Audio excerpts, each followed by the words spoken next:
It's Friday, but you know what we say? Man, it's Friday, but it's just another day to serve. It just so happened to be Friday. So we don't just thank God that it's Friday. We thank God for another opportunity to serve. And it just so happened to be Friday. Today's prescription comes from Proverbs chapter 6, verse 30. People don't despise the thief if he steals to satisfy himself when he is hungry. Okay. I was thinking about this morning, and I was just meditating on how we have the tendency to put things in categories. We don't look at things at times from a righteous standard. It contains a little bias, a little favoritism. And when we look at that through the lens of our life, we at times categorize what is acceptable and what is not acceptable. In other words, we can excuse consequences. We can justify evil, justify why I should commit this very thing that I know is wrong, but I can convince myself in my mind, man, you know what? God should understand this. God should understand my predicament. God should understand my situation. God should understand my circumstance. Because you know what? God is love. And we do all of that and we reason within ourselves. And I'm telling you, that's a dangerous, dangerous place. Did you notice from the beginning with Adam and Eve? When Satan was talking to Eve, what did he tell her? Surely you won't die.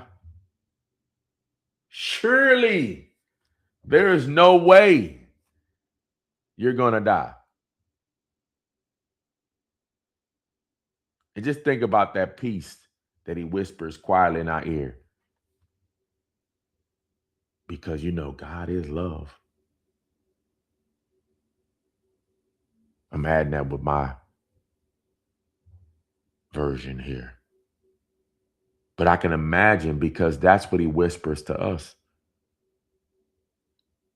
He takes this consequence and he says, surely God wouldn't do that. Surely God would understand where you're at, your circumstance. Then that small whisper, because God is love. And what that does, it has us to start reasoning and become persuaded to disregard the consequence, to highlight the evil that I do. It becomes righteous in my eyes. And God should understand it. And I want us for this morning to really expel or illuminate this trap of the enemy. This snare or this wow or this deception. Because the reality of it is, we can't excuse consequences. We cannot excuse consequences. And we have to start thinking in this mentality that if I continue to sow, therefore I shall reap. I cannot do things that I know that are not of God and think that there's no consequence that comes with that. Wisdom in this Proverbs 6 speaks about adultery. And it calls the person who commits adultery, it says they have or lack sense. Why do they lack sense? because somewhere in there, they were deceived to think that their actions is not going to come with a consequence. Somewhere in there, we become deceived to think that we can continue in the dark and it will never come into light. In spite of we seeing everybody else, they get caught up in this web of deceit, we somehow think it'll pass us. We saw so many families, so many things get broken down, so many people fall victim to that action and reap this consequence. But somehow, some way, shape, form, or fashion, we think it'll skip us. We can't excuse the consequences. And I'm showing you that there's a deception, a scheme of the enemy that I can be seduced to think that somehow I'm not going to be the one that dies. So many times when I go to speak at prisons or transition homes or have that opportunity, oftentimes when I'm counseling someone who's just getting out, I always asking that question, how do they feel about going back to the very thing that they were caught up in? And some of them say, well, I don't know. And I say, if that's still an option, then you're likely going to go back to it. How did you come to a place that you can no longer see the time you did and act as if you change a few things up, this time you won't get caught? When you look at the record, the history, everybody gets caught. So how in there do we tell ourselves I'm going to be or it's going to be any different? That's deception.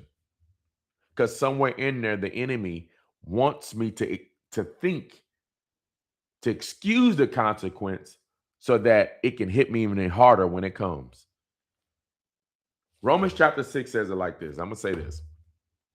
What should we say then? Should we continue in sin so that grace may multiply? Absolutely not. How can one who died to sin still live in it? How can one who died in sin still live in it? Grace is not to excuse sin, it's there to deal with the sin. And I want to, for this morning medicine, let us keep in mind that we can't excuse the consequences. The Holy Spirit does not convict us for us to stay in it. He's convicting us to stay away from it because he sees what's around the corner when I'm ignorantly unaware of it.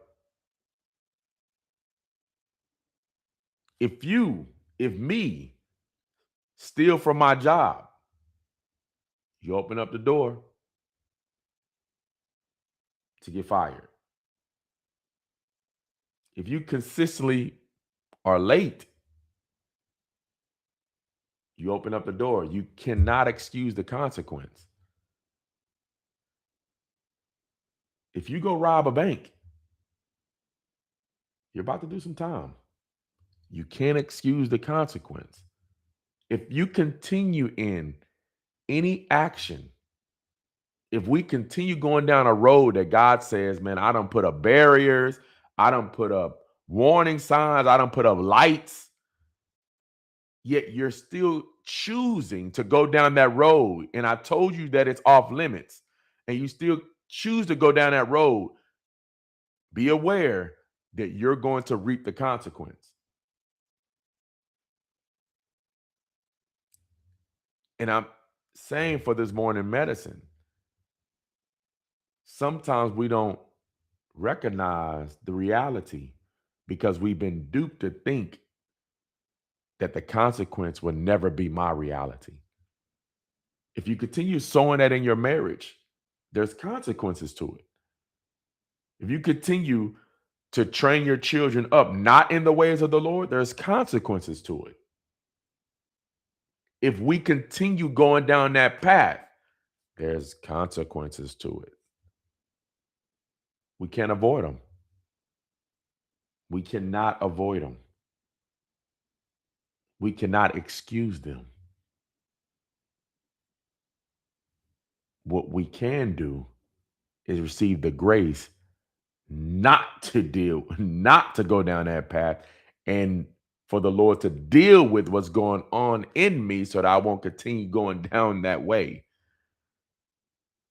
But somehow, shape, form, or fashion, I'll start excusing it. Oh man, you're hungry, so he had no other choice but to steal.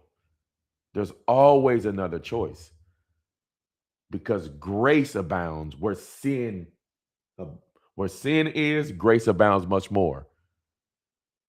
There's always a better way. There's always an opportunity for the righteous way. You don't have to do that. We don't have to go down that road. We don't have to go off like that. We don't have to continue to have that mentality or continue to stay in that habit. Oh, I have to do this because A, B, C, D, F, G. No, you don't have to do that. But recognize if you continue to do that, you can't excuse those consequences that come with that. And that's why the Lord is saying, let us not justify staying in these places. Let us not justify continuing down the road we've been continuing down. Because we'll find ourselves in this place and experience the consequence, and it'll be a harder fall. Do you ever notice that?